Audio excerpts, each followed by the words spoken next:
মিয়াসকলৰ কি আছে? মিয়াসকলে বাংলাদেশৰ পৰা খেদা খাই আহিছে। আজিও যদি মিয়া যদি আমি চোলা দাঙি যদি চাবলৈ হয়, পিঠিত কাটা তৰা দাগ ওলাব। কাটা তৰা দাগ ক'ত আছে চাই ল, অলপ ভালকে চাই ল। চাইছা না? ভালকে চাইছা? তোৰ চালা ক'ত কাটা তৰা দাগ পাইছা? কাটা তৰা দাগ ক'ত পাইছা? তহঁতেহে পৰ্বত বগাই আহিছা।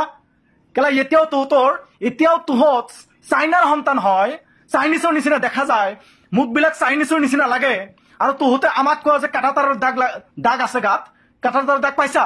হা অভদ্ৰ চালা।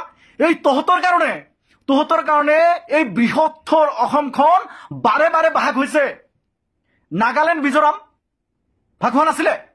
অৰুণাচল ভাগ হল কিয় ভাগ হল? ত্ৰিপুৰা কিয় ভাগ হল? এই তহঁতৰ নিচিনা অভদ্ৰামীৰ কাৰণে আকৌ অসমখনক দুভাগ কৰাৰ যি ষড়যন্ত্ৰ তহঁতে ৰচনা কৰিছ, তহঁতে ভাবিছ যে তহঁতৰ কুচক্ৰান্ত কোনেও ধৰিব নোৱাৰিব।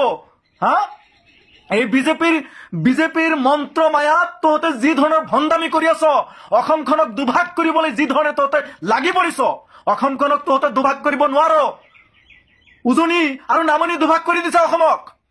এতিয়াই অসমক দুভাগ কৰি দিলি। এই কথা কেৱল মুছলমানে ক'ব লাগিছিল, তহঁতে আল ফাল লগাই দিলিহেঁতেন। অসমক দুভাগ কৰিবলৈ চেষ্টা আৰম্ভ কৰিছ। মিয়াসকল 1,40,00,000 মুছলমানক তই ক'ত খেদিব বিচাৰিছ? উজনিৰ পৰা নামনিলৈ পঠাবি। তহঁতেতো নামনিত আহিব নোৱাৰিবি তেতিয়াহ'লে, কাৰণ তহঁতে আহিলেতো পিটন দিব। এইদৰে তহঁতে অৰুণাচল, ত্ৰিপুৰা, মেঘালয় এইবিলাকক তহঁতে ভাগ কৰিছিলি, মনত নাই? নাগালেণ্ডক ভাগ কৰিছ।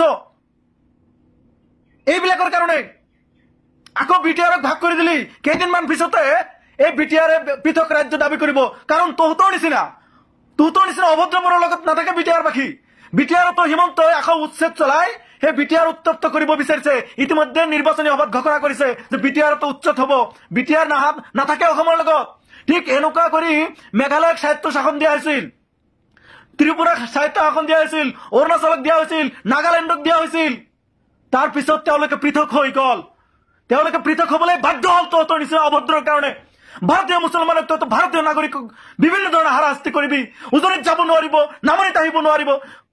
মুছলমানক তহঁতে উজনিত যাব নিদিবি, তহঁতক নামনিত আহিব দিব নেকি? এক ডাঙৰ ষড়যন্ত্ৰ ৰচনা কৰিছে এওঁলোকে যে অসমখনক আকৌ দুভাগ কৰিব। আকৌ দুভাগ কৰাত উঠি পৰি লাগিছে। এই ধৰণৰ জাতীয়তাবাদৰ নাম লৈ উগ্ৰপন্থী সংগঠন খুলি লোৱা এইসকল দালালে অসমক দুভাগ কৰাৰ চেষ্টা কৰিছে। অসমৰ ৰাইজ এতিয়াও জাগক। এওঁলোকে যি ধৰণৰ ষড়যন্ত্ৰ ৰচনা কৰিছে, এই ষড়যন্ত্ৰ বলি আপোনালোকে নহ'ব। আপোনালোকে এই যি হিংসা, এই যি সাম্প্ৰদায়িক বাতাবৰণ শেষ কৰিবলৈ চেষ্টা কৰক, নহ'লে এওঁলোকে অসমখনক ভাগ কৰিব। সেই সময়তো 1963 অৰুণাচলক ভাগ কৰি দিছিল। 1972 আকৌ 1987 বেলেগ বেলেগ ৰাজ্য গঠন হৈ গ'ল। ঠিক এনেকুৱা পৰিৱেশৰ কাৰণে, কাৰণ শান্তিপ্ৰিয় মানুহবিলাকে এইবিলাক নিবিচাৰে যে এওঁলোকে বাৰে বাৰে অমুক জাতিক কওক যে বাংলাদেশী। ঠিক এনেকুৱা ধৰণৰ অত্যাচাৰ কৰা হৈছিল। অৰুণাচলৰ মানুহ যেতিয়া অসমত থাকিছিল, এনেকুৱা ধৰণৰ অত্যাচাৰ কৰি ভগোৱা হৈছিল।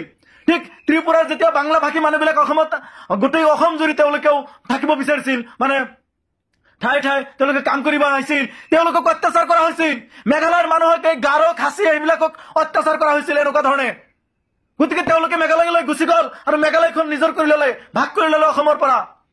অৰুণাচলীয়েও অৰুণাচল ভাগ কৰি ল'লে। তাৰ কাৰণ এইবিলাকে আছিল। বেছি দিন হোৱা নাই, 1987 কথা, 1972 কথা।